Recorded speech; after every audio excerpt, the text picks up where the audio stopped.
Okay, good afternoon, everyone. Welcome to today's discussion on digital privacy. Last February, we spoke about how and when we interact with our devices. But today, we're going to talk about something a little different. We're going to talk about the information we share and when we're online.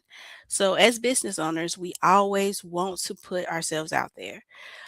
But with increased visibility comes increased exposure and risk. So, with that, let's get started.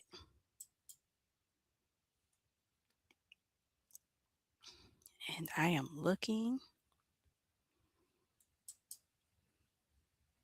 So I have everyone's comments there.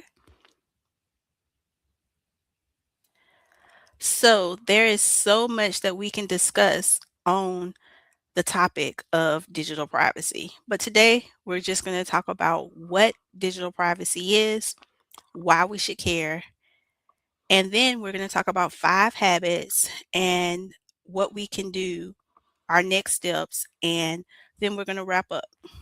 But first, let's talk about being in business. When we're in business, there are several different areas where digital privacy intersects with our obligations. So, for anyone joining us, what are some things that you collect in your business that you think intersect with privacy?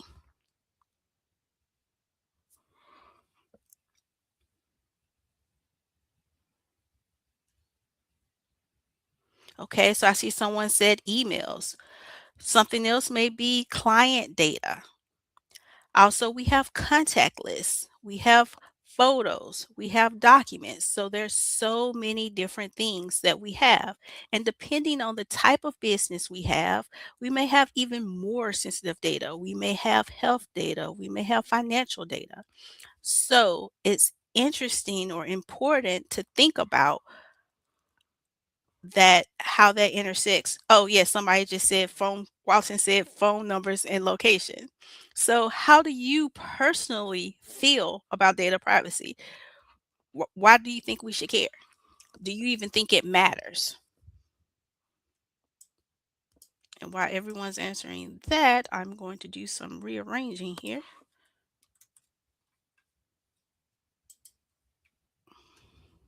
Yes, it does matter. Exactly. And here are some statistics from a 2023 Pew Research study to help us understand how our particular feelings about data privacy fall in line with other residents. So we see that 81% of US adults are concerned about how companies use their data. And about 67% don't really understand what companies are doing with their data. So even if you don't personally care, there's a good possibility that your customers do. So that's a reason to look into data privacy. A particular politician once let us know that when we look into privacy, though, there's a bit of a trade off. So he mentioned that you can't have 100% security and 100% privacy and no inconvenience. So you're going to always have a trade off between privacy and convenience. So when we talk about privacy, it's important to discuss that trade-off because there is going to always be a trade-off between privacy and convenience. It's not a zero-sum game. You have to look at what's important to you and what is good for that matches your values and what you want to do. Think about the fact that the more information a company has about us, the more personalized service that they can provide. Companies also can keep the prices low because they're able to sell the data they collect from us and use it to sell targeted ads. Or it's a either or, they can use it both ways. But what happens when you try to reduce the type of information or the amount of information that you share? Does anyone have any personal experience with that? If you've tried to reduce your data sharing.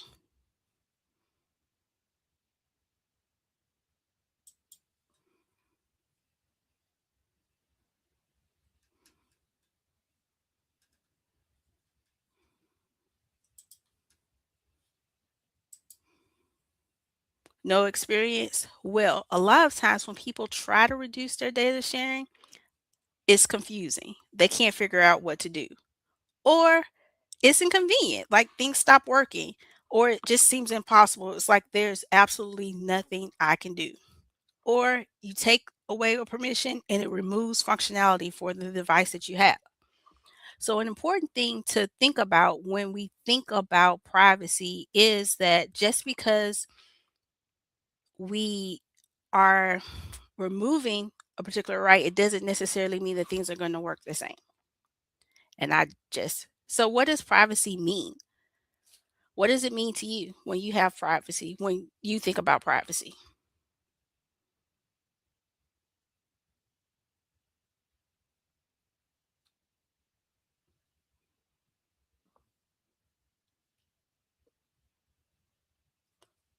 Right, security of your info. So that's one thing. Many times when starting conversations about digital privacy or privacy in general, people just say, well, I have nothing to hide. And so they don't even worry about it. But they confuse things. Privacy isn't really about just keeping secrets. And it's also not exactly the same as data security. It's a little bit different. Data privacy is about control. It's about deciding who gets access to your information, when they get access, and why. And this leads right up to our second objection that we often hear. And this is the one that we're going to address for the rest of our time together. Even if I did care, then there's nothing I can do. In fact, that same Pew Research study that we talked about earlier, 61% of respondents said that there was nothing they could do to keep their data from being captured and misused. So that leads into our 5 habits. We're going to discuss 5 habits you can start or strengthen today to improve your digital privacy. Because if you think about it, not all of our issues come from hacks, because that's what we're always thinking about. We're always thinking about protecting ourselves from being hacked. But some of the things we can do just comes from us updating our settings or changing our habits. And these things are not going to be anything groundbreaking or something that we've never heard about. It's just putting them into action. So, knowing the privacy laws, that's an important foundation. Verifying the permissions of your apps, thinking about disabling ad IDs, and shrinking your public footprint, or at least reducing it in a way that you're not exposing data that you don't want others to know. And then thinking about things before you share your photos.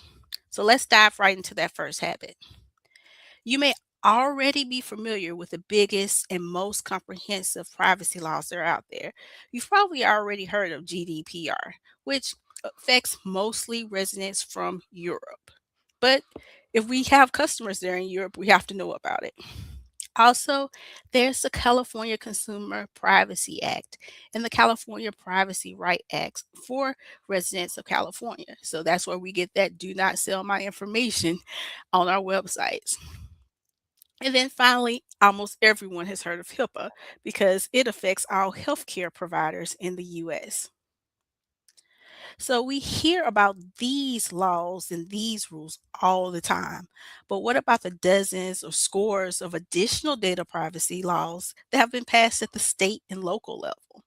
For instance, did you know that in Virginia, children under 16 are restricted to 1 hour of social media? And that's a place where people share lots of information with lots of people. In Colorado, companies may or must obtain your consent before collecting biometric data. So that's like your iris scans, your fingerprints, anything that has to do with identifying you by something in your body. And in the state where I was raised in Alabama, if a company serves more than 25,000 customers, or they derive over a quarter of their revenue from selling data, then they have to follow that state's laws. And this is the lowest threshold in the entire country. You wouldn't guess that that would be in Alabama.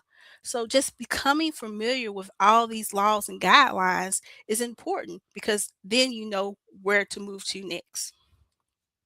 So, let's move to our second habit. verifying our app permissions. So many apps collect data in the background even if you're not using them. So by now, we've probably all heard the phrase or something to the effect that if you're not paying for the product, you're the product.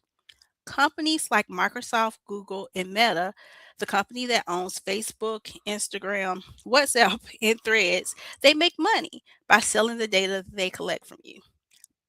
But hold on for just a second. I think I didn't hit mute in time. But even if the service isn't free, you still may want to monitor the data that it gathers and shares. It's important to regularly check your app permissions and not think of it as being a chore. Think of it as kind of a maintenance type thing. Think of it as spring cleaning for your apps. And a lot of devices have settings to automatically remove permissions that you don't use. So look into setting up those permissions. Another thing you can do is think before you install or reinstall an app. For instance, can you access the information from a web page instead? So, this is a special consideration if you have to log into the web page anyway to log into the app. On both Android and Apple devices, you can save the shortcuts to your home screen instead of downloading the app. We won't have a chance to discuss it today, but when you download an app instead of using the website, you often grant companies a few more permissions than you would have if you just used the website, and you have fewer options to protect your data. So think before you install new apps. Before we move on to our third habit, I just will let this quote from former Google CEO Eric Schmidt sit on the screen for a while before we move on to habit number three. And just think about what he says.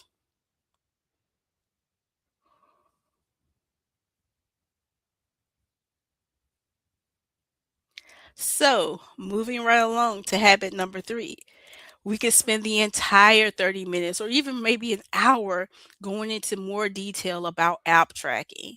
This goes back to our earlier discussion about privacy versus convenience. Some people like the convenience of seeing targeted ads for items that they're interested in. You know, the whole proverbial shoe that chases you across the internet. But if this is something that's not important to you, consider disabling your mobile advertising ID. And you can do this on Facebook, Amazon, Windows, Google, Apple, and Android. And think about this, even if you don't have, for instance, the Amazon app installed on your phone, a app or a developer may have used a special software or special library that comes with when they're building software to use the ad software provided by Amazon, and it's still tracking you anyway, even if you don't have the Amazon app on your phone. So think about these things when you're looking at, we talked about in habit number two, those app permissions. In a longer online safety class, we have an activity where participants can pull up a page and see all the information that Google has collected on them, just to know how much information we're sharing out there. Let's jump right into habit number four, thinking twice before we share our real time updates. We want to shrink, even though we want to be public, it's important to shrink our public footprint. We want to make sure that we're not giving out or bleeding information that we don't intend to give. For instance, in talking about that, those hacks, sometimes that's where people get information. So we want to increase our visibility to support our growth, but we don't want to overshare. Some other things you may want to consider are taking down old event pages. That's something very simple, but it may contain location information that you don't want to share or public contact information. Some other things that you may want to investigate, but we won't go into detail on what you need to look for, are how much information is shared about your credit card purchases. Also, what information is your car sharing about your driving habits? You know, there was this big lawsuit that was recently Settled about GM was sharing information about people's driving habits with different companies, and it was affecting their insurance rates. So there's a lot of different information that's out there being shared. Something that we all use, store loyalty cards. And another one that we might not think about is what was the information that our nonprofit, uh, the nonprofits that we support, what information do they share? Finally, let's talk about habit number 5, and it follows directly from our last habit. We want to share photos safely. So by now, most people have gotten into the habit of removing their location information before they share a picture online because they don't want people to know exactly where they were when they took the picture. But you also may want to think about delaying posting travel photos or live location updates. Because even if you don't include location data with your images, the curious and the determined can use things like Google Images or Chat GPT to guess your photo's location. An example that I included was I was recently out of town and I shared a picture with a friend, and that friend was able to identify my exact location down to the floor where I was located based on the angle of my picture. It was okay. It was a friend, but what about those people who aren't our friends who could also gather that data?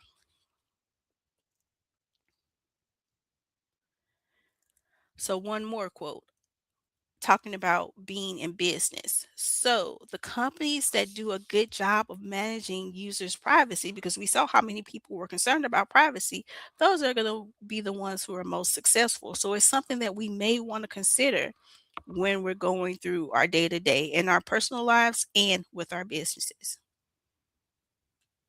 So, that's all 5 habits. So, you may be wondering, what are my next steps?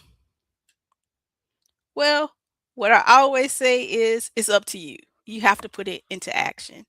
So if you don't apply at least something that you've learned or you've were reminded of today, then you're going to quickly forget everything that we talked about. Maybe 50% in just an hour. So go ahead and make a plan on how you can use what we've already discussed, or just share what you learned if it was a new idea with someone else. Also, another thing you could do is commit to implementing at least one new privacy habit today, whether it's removing location from your photos or considering what you're posting when you're giving the day in the life post. You also can download this worksheet, which is directly to the download. You don't have to give your email address, but this gives a list of all of the 5 habits that we discussed today.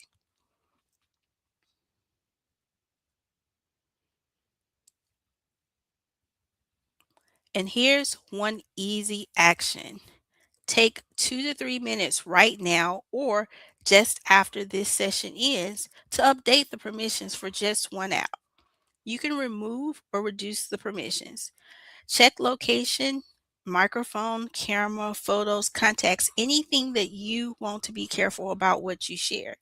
Think about, does that shopping app really need to know your location if you're not using it?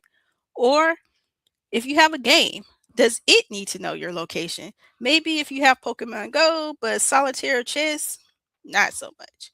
So think about making those updates on that app and taking that time now while it's fresh in your mind to make that change. And here's our final quote from Morgan Freeman. You don't know how much you appreciate your privacy until you don't have it. Here are some additional resources you may want to review if you want to learn more on this topic. There is a really interesting 1 hour show from John Oliver about data brokers. I really enjoyed watching that. Also, there are different organizations that have privacy guide and help you go through and make those updates. I also invite you to request a longer full digital well-being training class for your group or organization. You can reduce your data exposure without adding additional tools. We'll cover the topic we covered today and what we will cover in February in more depth, along with these additional objectives. And that's it. So here I am. And here's a way that you can connect with me on LinkedIn. Thank you for joining us.